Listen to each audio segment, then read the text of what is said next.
Jack Grant, who is the publisher of TravelAge West, is with us. He's with North Star Travel Media.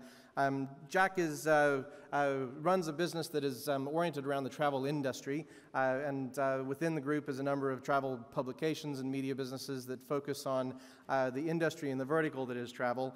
And again, he'll be talking to us about integrated sales, and we'll do some Q&A after that. So Jack, if I can welcome you to the stage.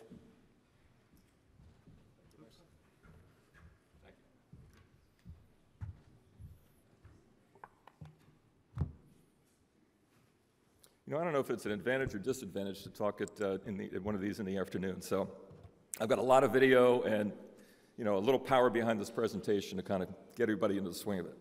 Anyway, thank you for attending my presentation. I'm with Travel Weekly magazine, part of North Star Travel Media, and we publish magazines to travel agents. And travel agents, by and large, are booking or healthier than ever. If you sat into an Expedia presentation or Travelocity, they'll probably tell you something different. But for long-haul travel and the more of the travel experience, we're doing quite well. The subject I was asked to speak about today is integrated sales and how to train sales staffs and to build products to put in their hands to kind of bring the experience beyond the simple, you know, conversation about the page or the banner or the event, but how to kind of develop a holistic approach and put them all together and be a bit more strategic and in the end, a lot more successful. Integrated programs leverage to revive and rediscover the true strength of the magazine medium. And you magazine publishers out there know it's increasingly difficult to sell our print pages, even though that is still our equity. Advertisers are asking for more around the page. They want the digital, they want it as added value. Hopefully we're not doing that anymore as publishers. But they also want email, they want events, they're just kind of looking for more of the package. An integrated sales approach helps my teams bring those to the advertisers. These programs empower sales forces by allowing them to work directly with clients in developing and achieving their objectives. And I think that's important because it really does help my salespeople own the process end to end, which I think is highly important. I mean, how many sales meetings have you had where a person comes in, they pitch the brand, they talk about their pages, they talk about their editorial, basically they're talking about themselves. You know, they don't ask any questions about objectives, strategy, what the advertiser is trying to accomplish, and that's kind of a real key point to successful integrated sales. And then print strategies. They're being held to a much higher standard than before. Their need to focus on accountability, connectivity, and engagement. And I stress engagement, and I've heard that from a lot of speakers over the past couple of hours. As magazine publishers, we go out, and I see this in the travel trade in particular. My sales staffs were talking about click-through rates. They were talking about reach and impressions. It's really all about engagement. It's, you know, how long that travel agent spends on my site, on our videos, with our magazines. Okay, and that's a key element to have our salespeople go out and really be very fluent and educated in the engagement process with print sales. Today's sales reps are being asked to sell kind of a suite of products. It's kind of across all platforms. And but the salespeople, they really need to show the various components in the proposal media mix and how do they complement one another and how the advertiser's products move forward in the kind of the so-called adaptation process. One of the ways to do this is through a very strategic integrated sales and marketing approach. And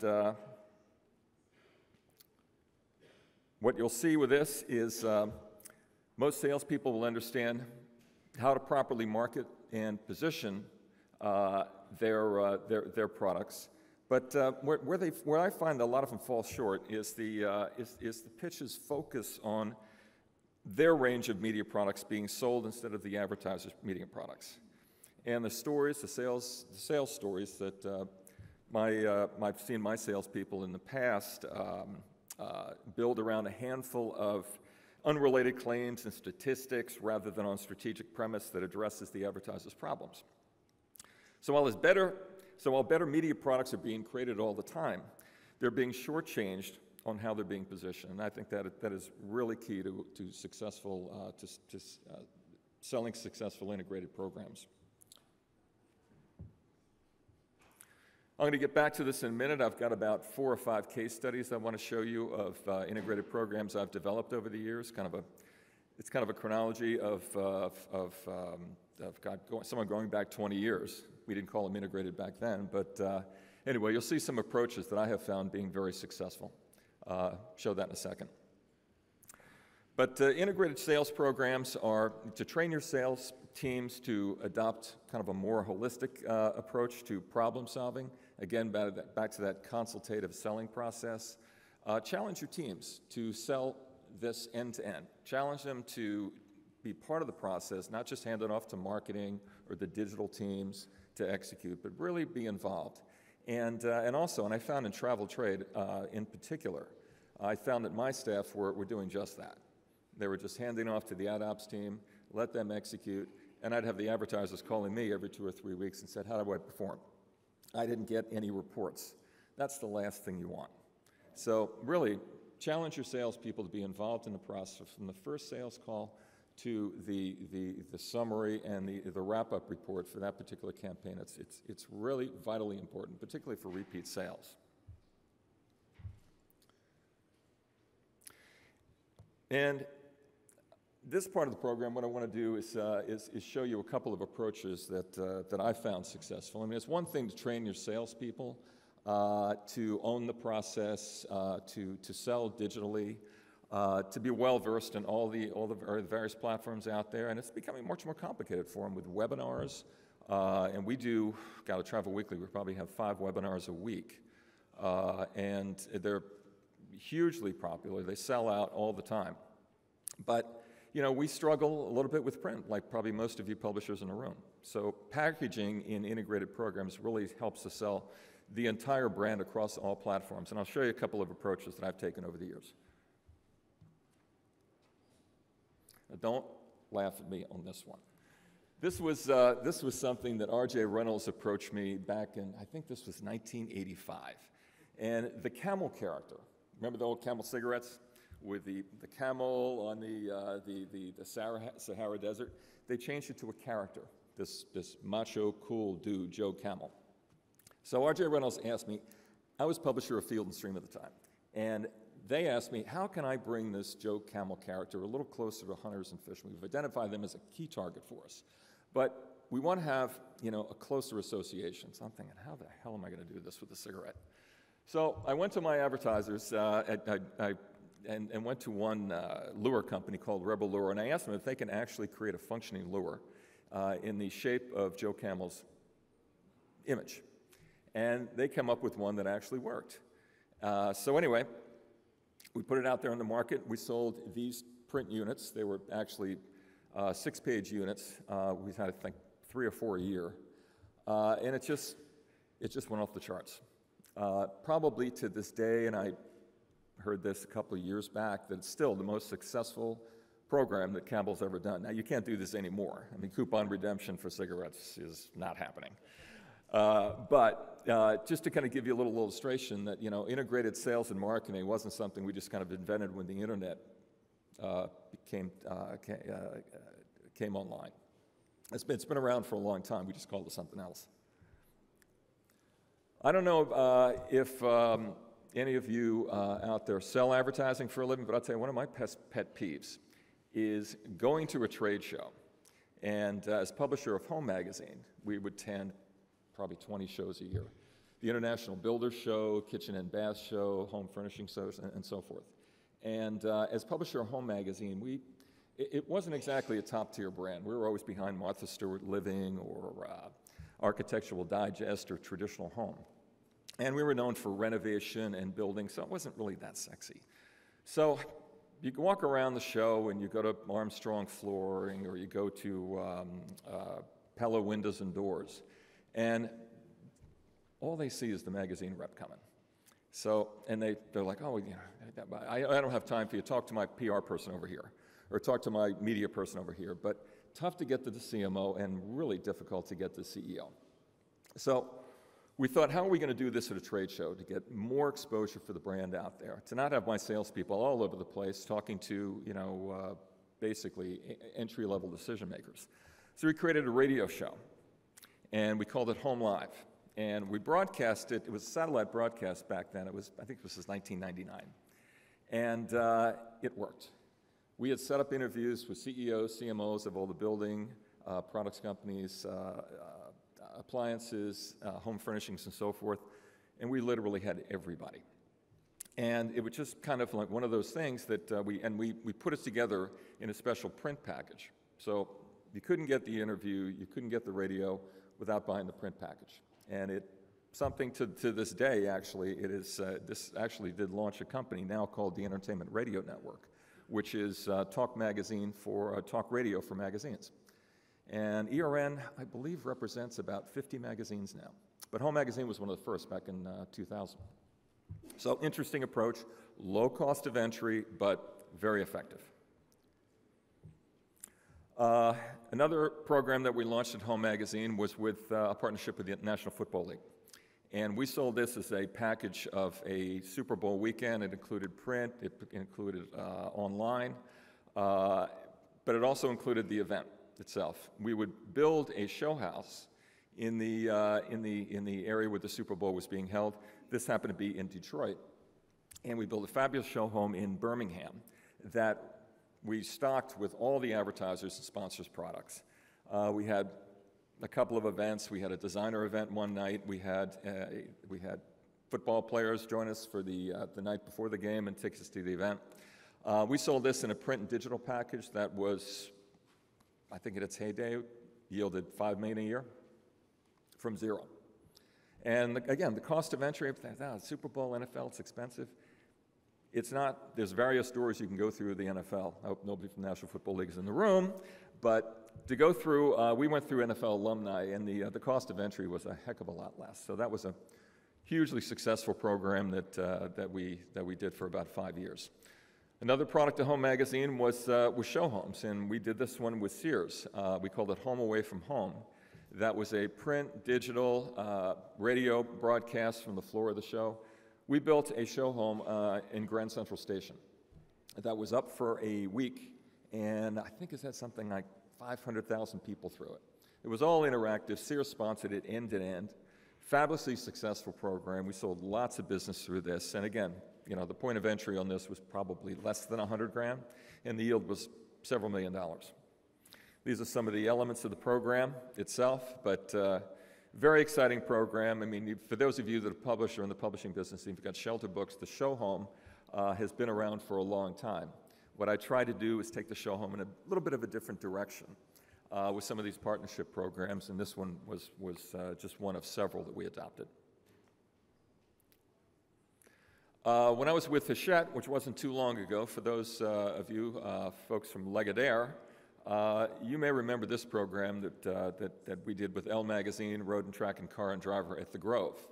For those of you who are not familiar with the Grove, it's a shopping center in LA that's kind of experiential. They broadcast Extra with Mario Lopez and Maria Menounos every day on American TV. I think it's ABC at 7 o'clock. But anyway, what we wanted to do with Kia asked us, how can we make our brand a little bit more hip? But we don't want to be over the top expensive. We don't want the association with a Gucci or a Ferragamo or something like that. But can you bring us kind of in the world of fashion, since we published Elle Magazine, but something kind of middle of the road, but cool, young, and hip? And we selected BB for that. So what we did is we created kind of a full immersion program of test drives. We had a fashion show that night. We had seminars on design where we had conversations between fashion designers and automotive designers from Kia. And I'll show you a little bit about that with this video clip.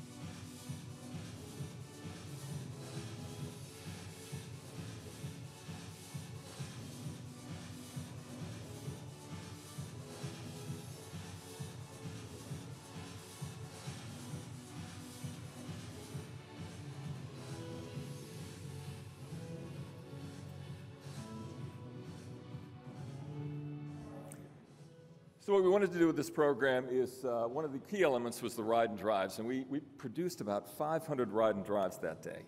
But to do a ride and drive, we also asked those consumers to do kind of a pre and post awareness of the Kia vehicle. And the pre was, it's a cheap vehicle, it's not great design, not great functionality. After the test drive, it was almost a 180 on every one of those categories. And I can share you some of the results after the meeting on the perception study for Kia that came out of Matters on Design. But hugely successful program. This was the fashion show that we held at night on the common area, common grounds of the Grove. And I think we had something like 10,000 consumers with the vehicles all around. Actually, you can bring the sound up a little bit.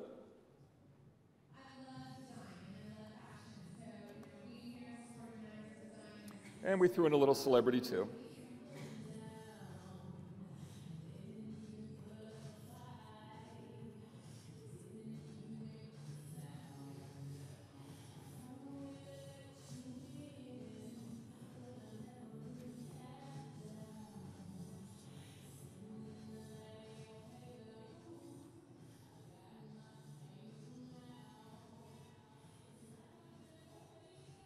Anyway, you get the idea.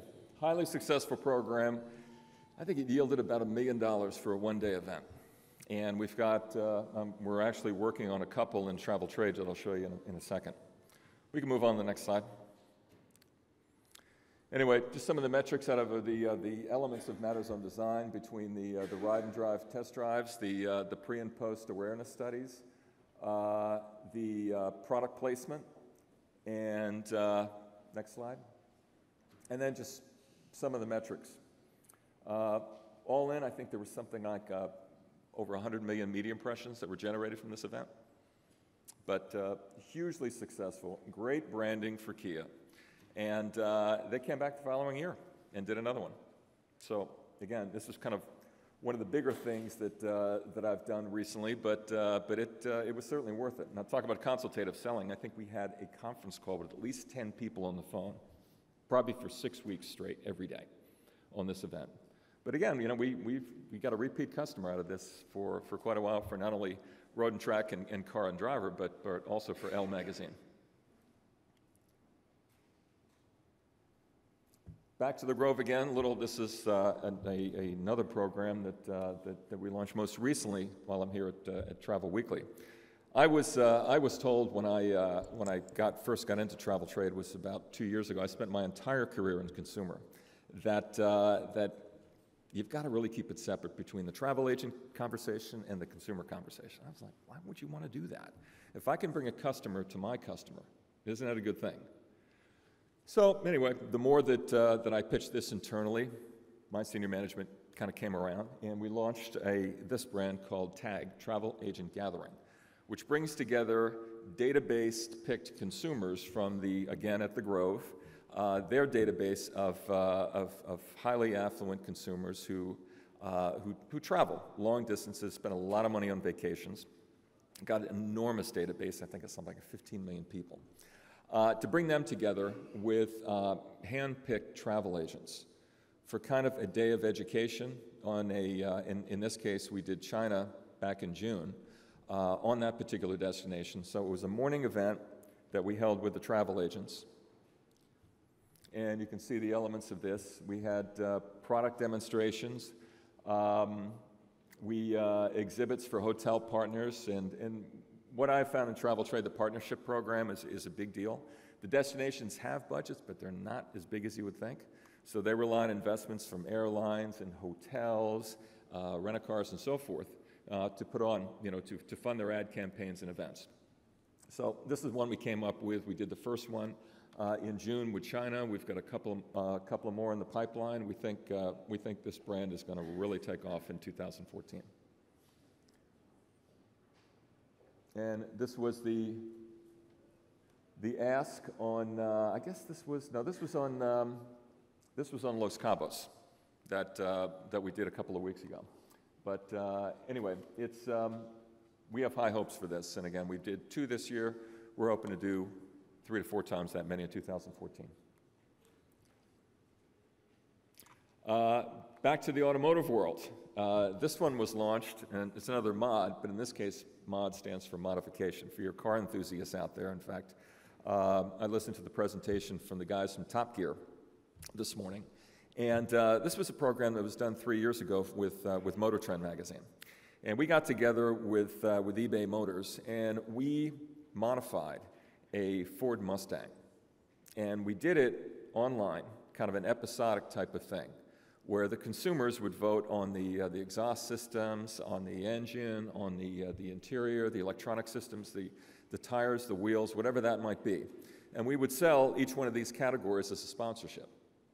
And we would build the car every week, install that. We'd follow it with a weekly video that we'd push out to the eBay Motors site, as well as the audiences of Road and Track and Car and Driver. And it was also a big print campaign. And I'll show you the video behind this.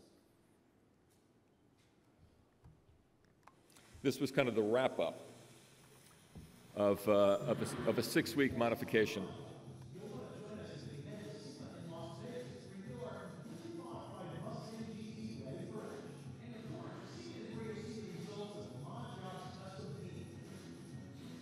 We unveiled this car at SEMA, the Specialty Equipment Manufacturers Association event in Las Vegas every year.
Anyway, we literally sponsored every part of this car in an episodic type of approach, and it's a hugely successful program. The next Mod Jobs is now underway with Motor Trend. I don't remember what vehicle we choose, but again, another approach, the episodic type of thing, I think is really, really effective for integrated sales approach, whether you do them in print, online, combination of the two. Very, very effective, particularly when it comes to engagement.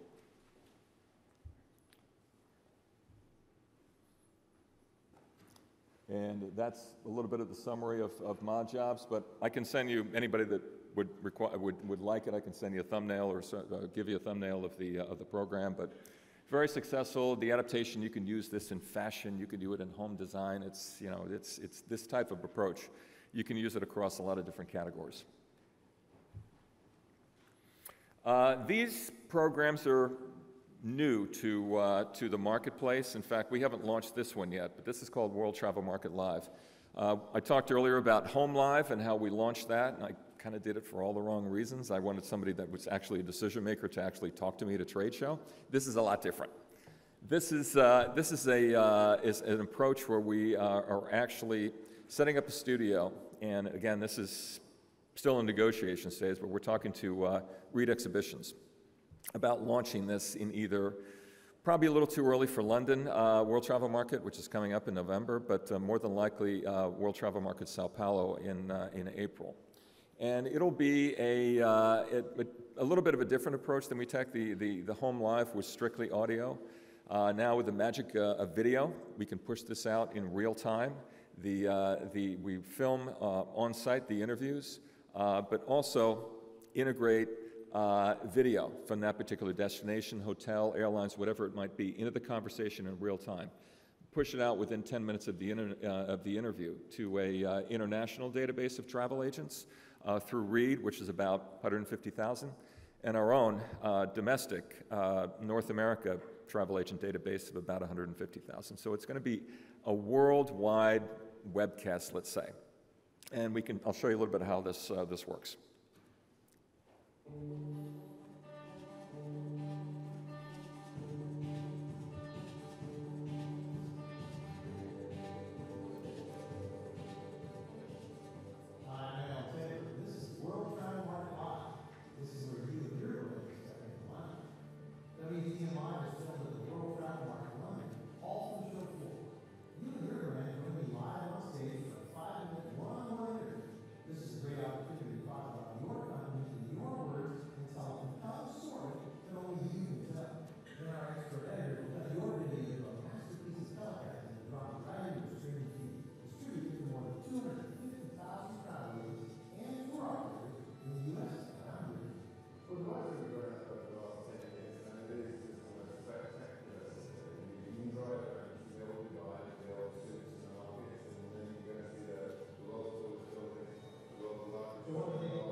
Anyway, a new brand, and we have high hopes for this as well, and so look for this probably be first quarter of next year in Sao Paulo. And the final case study is one that we launched a couple of months ago that is become a huge hit. It's called the What's New series, and we started out with destinations, but we're now moving into hotels, airlines, several other categories, cruise, where we are creating the same type of video approach that we're pushing out to our database, as well as featuring this video on both Travel Weekly and TravelAge West websites. You know, when I first got to, and I think one of the earlier speakers talked about video, I was told that travel agents don't watch video. Engagement level is nothing, it's not worth getting into. But what I found was that really wasn't true, particularly if you produce quality videos that are storytelling, that capture the essence of a destination, like you're going to see here in a second. We did this with Mazatlan and launched this, I think, in June.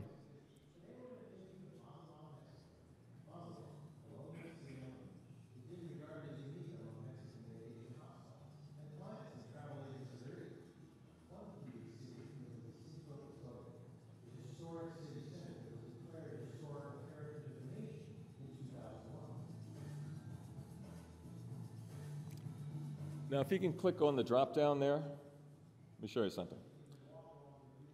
What we did here is we integrated a new technology called InView, which is from a company called Real Networks in Seattle. And like I said earlier, the travel trade, particularly for destinations, they always look for partners. And it's always increasingly difficult to get partners to participate in the program. You might give them editorial, they expect that for free anyway. It was hard for us to find a concept that would really excite the suppliers to help fund some of these destination programs. Anyway, I talked to a friend at Real Networks. They came up with a new technology that allows for kind of video within video, so to speak. So as you click on any one of these drop-downs, you'll see the Twitter feed for El Cid.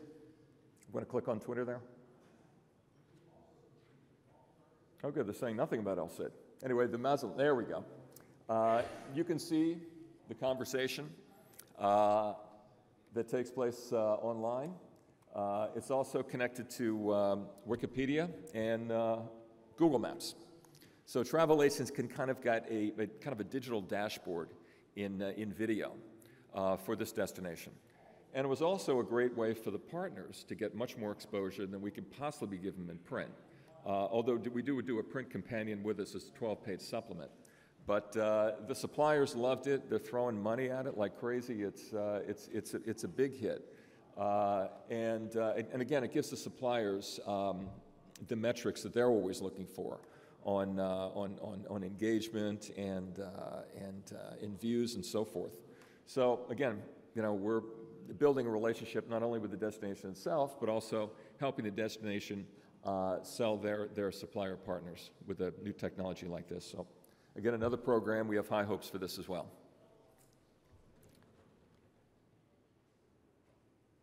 Anyway, to wrap it up, and I am right on the money. The most successful integrated sales teams are well versed across all the sales platforms. So I would counsel you to, if you've got print teams, make sure they know digital. Really make sure, because at the end of the day, when you go into some of these, particularly these old digital shops, you're still a print person. And you got to get over that right away by having your sales teams really be well versed in certainly print, but also all digital platforms. And again, to own the sales process. Integrated sales can really help your teams be a lot more successful. Again, the last thing a buyer wants to hear is a conversation about a page or a banner. They want a strategy.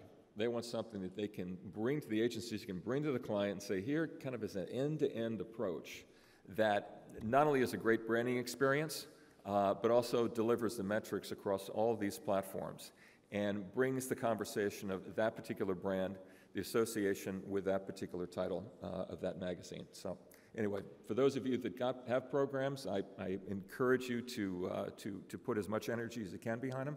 For those of you that have yet to develop them, it's not just the future, it's now. Anyway, thank you very much. Okay, thank you, Jack. We're going to move straight into our next